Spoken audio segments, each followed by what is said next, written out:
Welcome to Anu Monga's tutorials at alpha technology channel. आज इस session में हम एमएस एक्सेस में फॉर्म्स के बारे में पढ़ेंगे। एक्सेस में जो फॉर्म्स होती हैं वो एक डेटाबेस ऑब्जेक्ट की तरह काम करती हैं, जिसके थ्रू हम एक यूजर इंटरफेस को क्रिएट करते हैं और वो पर्टिकुलर यूजर इंटरफेस एक डेटाबेस एप्लीकेशन के लिए वर्क करता है। फॉर्म्स दो तरह की होती हैं, एक बाउंड फॉर्म और एक अनबाउंड फॉर्म। बाउंड फॉर्म वो फॉर्म होती है जो किसी डेटा सोर्स से डायरेक्टली कनेक्टेड होती है, जैसे कि कोई टेबल या कोई क्वेरी, और इसको हम उस पर्टिकुलर टेबल में डेटा एंटर करने के लिए, एडिट करने के लिए या फिर डिस्प्ले करने के लिए यूज कर सकते हैं। जबकि अनबाउंड फॉर्म किसी डेटा सोर्स से डायरेक्टली लिंक या कनेक्टेड नहीं होती। हम इसके अंदर कमांड बटन, लेबल या दूसरे कंट्रोल्स क्रिएट करते हैं जिससे कि हम उस एप्लीकेशन को ऑपरेट कर सकें। अब हम देखते हैं कि हम फॉर्म क्रिएट कैसे कर सकते हैं। फॉर्म को क्रिएट करने के लिए हम फॉर्म टूल का यूज करते हैं। जब हम इस टूल को यूज करते हैं तो ये किसी और डेटा सोर्स, जैसे कि किसी टेबल,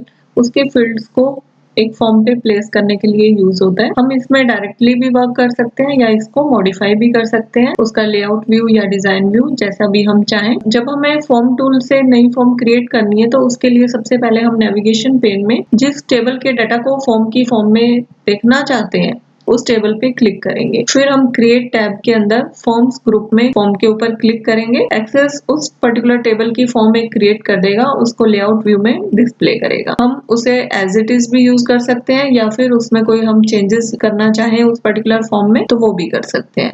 अभी मैं आपको ये प्रैक्टिकली भी शो करती हूँ कि कैसे आप एक फॉर्म को क्रिएट कर सकते हैं। अब हम फॉर्म को कैसे क्रिएट करते हैं। फॉर्म को क्रिएट करने के लिए सबसे पहले हमारे पास कोई टेबल होनी चाहिए जिसमें डाटा प्रेजेंट हो। जैसे हमने यहाँ पे स्टूडेंट डाटा नाम से एक टेबल बना रखी है जिसके अंदर हमारे 4 रिकॉर्ड्स हैं। हम इस टेबल को यहाँ पे क्लोज कर देते हैं एक बार।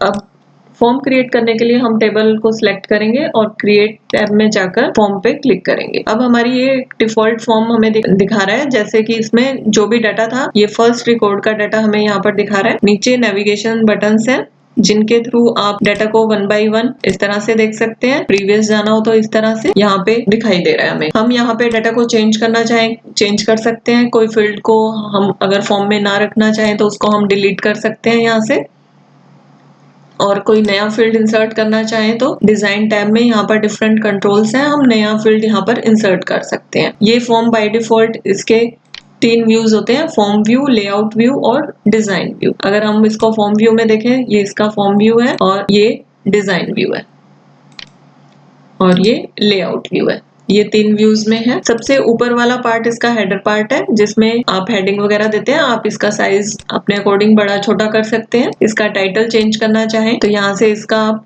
टाइटल चेंज कर सकते हैं। फॉर एग्जाम्पल मैं यहाँ पर स्टूडेंट इंफॉर्मेशन रख देती हूँ इसका नाम।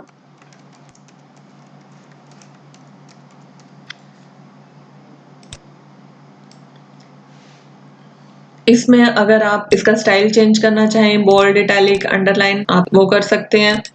फॉन्ट चेंज करना चाहें तो फॉन्ट चेंज कर सकते हैं। इसका अलाइनमेंट चेंज कर सकते हैं। यहाँ से कलर चेंज करना चाहें तो यहाँ पे जाके आप इसका कलर चेंज कर सकते हैं। बैकग्राउंड कलर चेंज कर सकते हैं। तो ऐसे आप कोई भी प्रॉपर्टीज इस पर्टिकुलर हेडर में अप्लाई कर सकते हैं। ये टाइटल आपका चेंज हो जाएगा। यहाँ से अगर आप लोगो चेंज करना चाहें तो उसके लिए आप डिजाइन टैब में जाकर यहाँ लोगो प्रेस करेंगे और यहाँ पे आप जो लोगो देना चाहें उसको सिलेक्ट कर लीजिए अपने सिस्टम में से। ये हमारा यहाँ पे लोगो क्रिएट हो गया। आप इसका साइज बड़ा या छोटा कर सकते हैं यहाँ से। अगर हम डेट और टाइम इंसर्ट करना चाहें तो यहाँ से डेट टाइम चूज करेंगे और यहाँ से फॉर्मेट ले लेंगे जिस फॉर्मेट में आप देना चाहते हैं। ओके करेंगे तो यहाँ साइड में हमें डेट एंड टाइम भी दिखाई देगा। ये हम हेडर में चेंजेस कर सकते हैं। हम अगर अपने इस फॉर्म में कोई बटन वगैरह इंसर्ट करना चाहें तो यहाँ पर ऊपर ऑप्शन है, ये वाला जो बटन को क्रिएट करने के लिए हम यहाँ क्लिक करेंगे और ड्रैग कर लेंगे जहाँ पे हमें बटन चाहिए। हम यहाँ पर अलग अलग कैटेगरीज आ जाती हैं। हम इसको रिकॉर्ड नेविगेशन के लिए यूज कर रहे हैं